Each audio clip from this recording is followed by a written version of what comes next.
Hallelujah. आज हम खुदा के पाक कलाम में सीखेंगे अमसाल की किताब उसका 6 बाब और 12 आयत से पढ़ेंगे।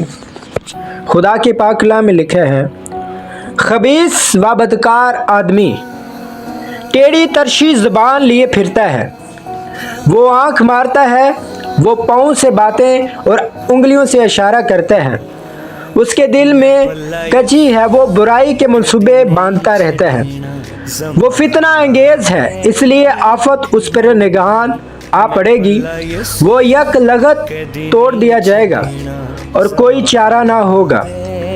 चीज़ें हैं जिनसे खुदावंद को नफरत है, सात हैं जिनसे उसे कराहत है, ऊंची आंखें, झूठी ज़बान, बेगुनाह का खून बहाने वाला हाथ, बुरे मंसूबे बांधने वाला दिल, शरारत के लिए तेज रो पाँव, झूठा गवाह जो द्रोगाई करता है और जो भाइयों में नफाक डालता है।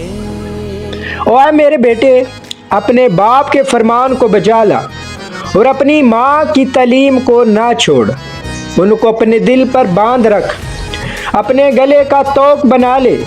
ये चलते वक़्त तेरी रहबरी और सोते वक़्त तेरी निगहबानी और जागते वक़्त तुझसे बातें करेगी, क्योंकि फरमान चिराग है और तालीम नूर और तरबियत की मलामत हयात की राह है, ताकि तुझको बुरी औरत से बचाए, यानी बेगाना औरत की ज़बान की चापलूसी से। तो अपने दिल में उसके हुस्न पर इश्क ना हो और वो तुझको अपनी पलकों से शिकार ना करे, क्योंकि छनाल के सबब से आदमी टुकड़े का मोहताज हो जाता है और जनाई कीमती जान का शिकार करती है। क्या मुमकिन है कि आदमी अपने सीने में आग रखे और उसके कपड़े ना जले, या कोई अंगारे पर चले और उसके पाँव ना जलसे? वो भी ऐसा है जो अपने पड़ोसी की बीवी के पास जाता है, जो कोई उसे छुए बेसजा ना रहेगा। चोर अगर भूख के मारे अपना पेट भरने को चोरी करे तो लोग उसे हकीर नहीं जानते, पर अगर वो पकड़ा जाए तो 7 गुना भरेगा, उसे अपने घर का सारा माल देना पड़ेगा। जो किसी औरत से ज़ना करता है वो बेअक्ल है, वो ही ऐसा करता है जो अपनी जान को हलाक करना चाहता है। वो ज़ख्म और ज़िल्लत उठाएगा और उसकी रसवाई कभी ना मिटेगी, क्योंकि गैरत से आदमी गज़बनाक होता है और वो इंतकाम के दिन नहीं छोड़ेगा, और गो तो बहुत से इनाम भी दे तो भी वो राज़ी ना होगा।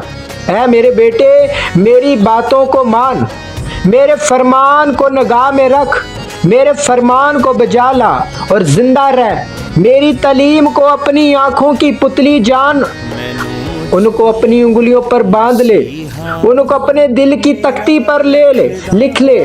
हिकमत से कह तू मेरी बहन है, और फहम को अपना रिश्तेदार करार दे, ताकि वो तुझको पराई औरत से बचाए, यानी बेगाना औरत से जो चापलूसी की बातें करती है।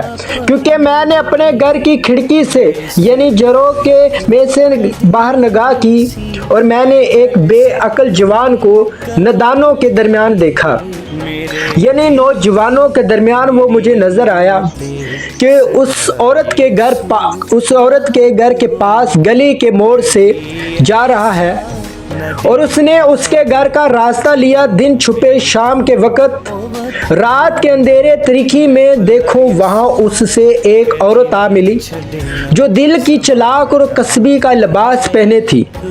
गोगाई खुद सर है, उसके पाँव अपने घर में नहीं टिकते, अभी वो कूचों में है, अभी बाजारों में, हर मोड़ पर गात में बैठती है। सो उसने उसको पकड़कर चूमा, बेहया मुंह से उससे कहने लगी, सलामती की कुर्बानी के ज़िबे मुझ पर फर्ज थे, आज मैंने अपनी नाज़रें अदा की हैं, इसलिए मैं तेरी मुलाकात को निकली कि किसी तरह तेरा दीदार हासिल करूं। सो तू मुझे मिल गया।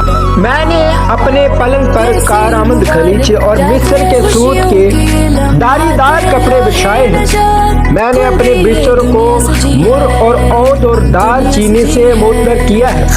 आओ हम सुबह तक दिल भर कर इश्कबाजी करें और मोहब्बत की बातों से दिल बहलाएं, क्योंकि मेरा शौहर घर में नहीं, उसने दूर का सफर किया है। वो अपने साथ रुपए की थैली ले गया है। पूरे चांद के वक्त घर आएगा। उसने अपनी मीठी मीठी बातों से उसको फुसलाया और अपने लबों की चापलूसी से उसको बहका लिया। वो फौरी उसके पीछे हो लिया। जैसे बैल ज़िबा होने को जाता है, जैसे बैल ज़िबा होने को जाता है या बेड़ियों में हमारे का सजा पाने को, जैसे परिंदा जाल की तरफ तेज जाता है और नहीं जानता कि वो उसकी जान के लिए, हत्ता कि तीर उसके जिगर के पार हो जाएगा। सो अब ऐ बेटो मेरी सुनो, मेरे मुंह की बातों पर तवज्जो करो। तेरा दिल उसकी राहों की तरफ मायल ना हो, तू उसके रस्तों में गुमराह ना होना, क्योंकि उसने बहुतों को जख्मी करके गिरा दिया है, बल्कि उसके मकतूल बेशुमार है। उसका घर पताल का रास्ता है और मौत की कोठरियों को जाता है। हालेलुया, आमीन सुम आमीन।